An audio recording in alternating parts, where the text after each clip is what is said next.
Hi, Gregg Perry, the Historic Preservationist. Welcome to the Clock Restoration Conservation Studio. Just going to do a quick overview, just show, got a lot of clocks going on for one guy here, one horologist. We have a Seth Thomas here with a brass case. It has some door issues, has movement issues. The movement's on the rack here. We have another Seth Thomas here. That guy's ready to go back to the client. And you can see in the back, I've been collecting these for a number of years. These clocks are all restored. They're ready to go. If we find a case that needs a clock mechanism and dial, I have it here. So these were derelict. They were just sold, just the clock, moving, and dial. So not with the case.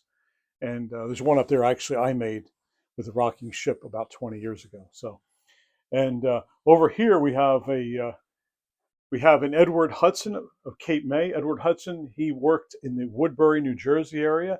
And there was another one of these that went at auction last year and pulled some pretty good money.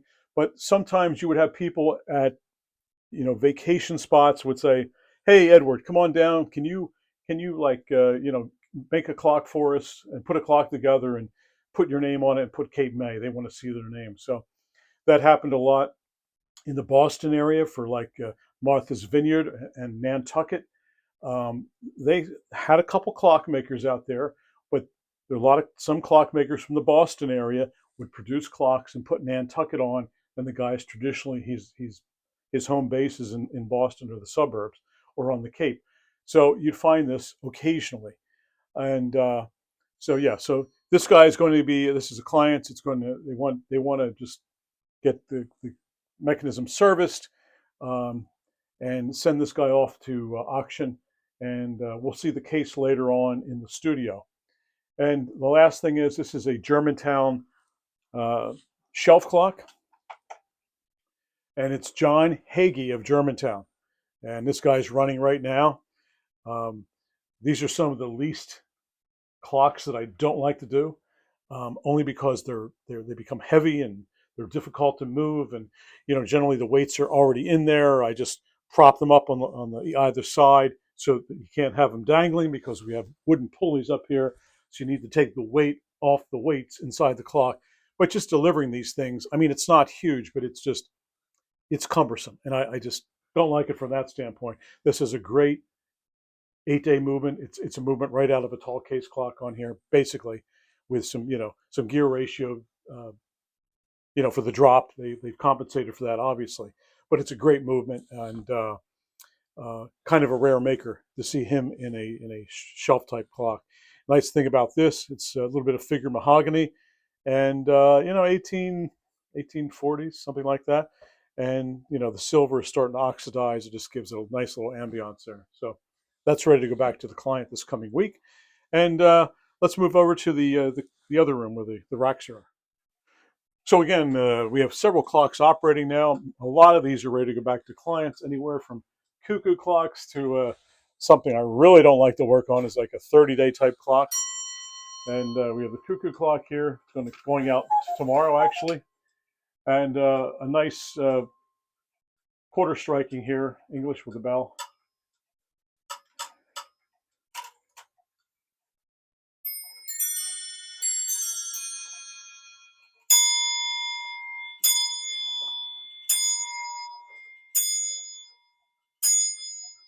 And you have a Keininger here movement, and again, a lot of my colleagues, they want to take these and they want to throw these movements out, and they want to buy a new one and put in there. And 5 minutes, they make a few $100, and I think it's highly unethical to throw your motor out and get a new motor in there. So it doesn't take a lot to fix these, and there's no need to be greedy. So they're easily fixable.